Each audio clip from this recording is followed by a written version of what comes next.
What's up, beautiful people of YouTube? Today I'm going to show you guys how to make a thumbnail for your YouTube videos on your cell phone. And this is something that a lot of people don't think about. They think that they need to make a super overcomplicated picture, but really you just need something super simple and you can do it on your cell phone, baby girl.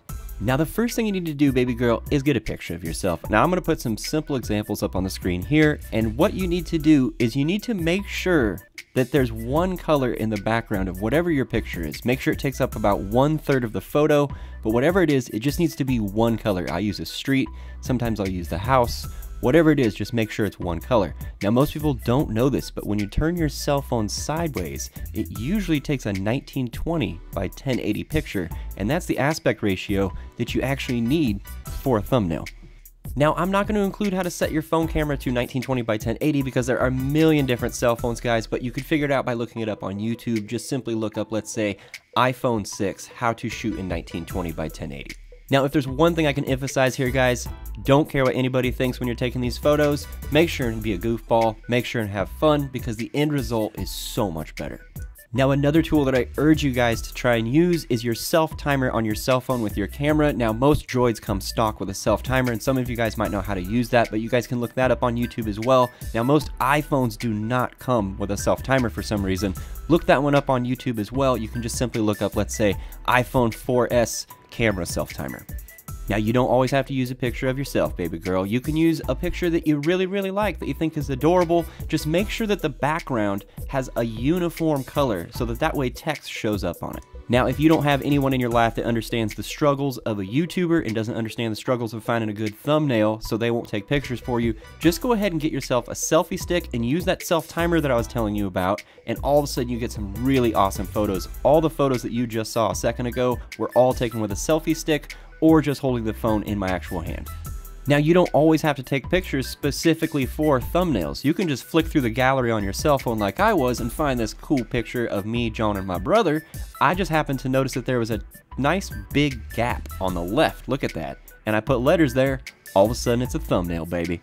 Alright, now that you've got your photo, you want to get a photo editing application on your cell phone. Me personally, I use Pixlr Express, but you can use just about any photo editing app that lets you add text. Alright, so what I'm going to do right now is actually let you watch me edit a photo in Pixlr, step by step. Let's do it. Alright, now first step, of course, is select your photo, open it with Pixlr.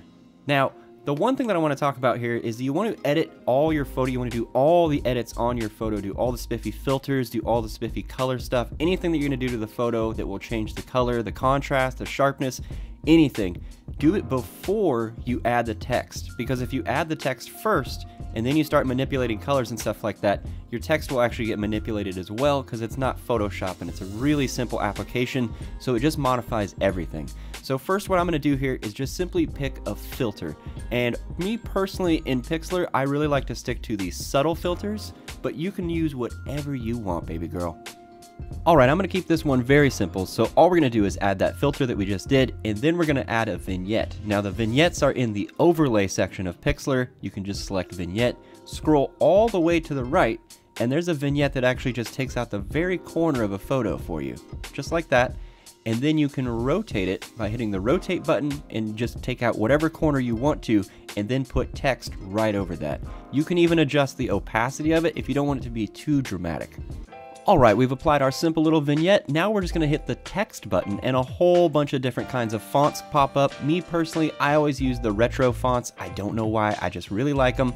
Type whatever you want the title of your video to be, or whatever you think is going to get people to click on your video. And then all you have to do is just simply drag whatever you just typed around the screen, and you can actually resize it with your fingers and just move it with both of your fingers. It's very simple. It's a really cool little simple interface. Now, this is much more simple than most photo editing programs on your computer, because all you're doing is just simply using your two fingers to resize and place the text. Alright, now that we're done with our simple little thumbnail, all we're going to do is hit finish up in the top right corner, and it's going to ask you where you want to put it. Make sure and save it to your gallery on your cell phone, and make sure and pick the 1920 by 1080 aspect ratio. Alright, now here's the final product of what you guys just watched me make.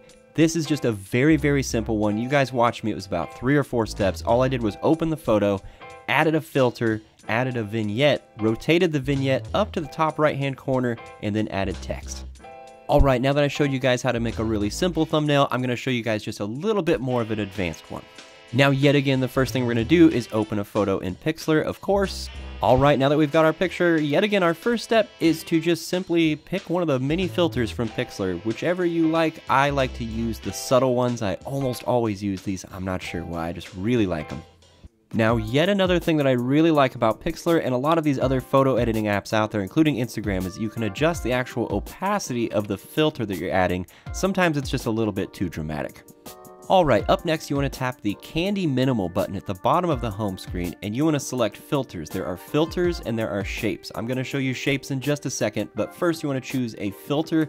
There are all sorts of filters. These are basically different rainbow colored filters that will go over your photo. This is one of my new favorite features of Pixlr. They just added this the other day as I was actually making these thumbnails for this video, and I can't get enough of using this silly little effect. It looks very cheesy if you choose the wrong one, but when you choose the right one, it looks absolutely amazing. Now, after you've found the Candy Minimal filter you like, you can just simply click the Fade button, and all of a sudden you can adjust the opacity of the actual filter. Me personally, I wanted to use this just a slight bit to accent the sky of this photo. Alright guys, now that we've selected a Candy Minimal filter, go back to the Candy Minimal section yet again and select Shapes instead. This is yet another one of my favorite new features of Pixlr. There are so many shapes that you can choose from, and there's all sorts of different colors. They have all sorts of different cool little fades and everything. And all you have to do to adjust the shape, as you can see me doing here, is just spin your fingers to rotate it, bring them further apart to make it grow, bring them closer together to make it shrink. And the other great thing is you can actually adjust the opacity of the shapes. And after you add a few of them and then adjust the opacity of them, this actually turns out looking really, really cool. Now, you're going to want to spend a whole ton of time with these little shapes and make it look as cool as possible, but I urge you guys to try and keep it simple. Keep the little shapes a little bit bigger so that way it's just a background for your text that you're about to put over them. Alright, now that you've laid down your spiffy little colored shapes, all you're going to do is type in whatever text that you want, drag it, and resize it to however you want. And this is the very last step, baby girl. All you got to do is save this, and you have got yourself one sweet looking thumbnail. Alright, my beautiful people of YouTube, I really hope that this helps you guys with your YouTube channels and making thumbnails. My friend Vic Gets Fit absolutely flipped out and ran around the gym with joy and glee when he figured out that you could do this, so I figured I have to share it with the entire world. I hope you guys enjoyed this one. I will see you next time. Team Beyond the Week.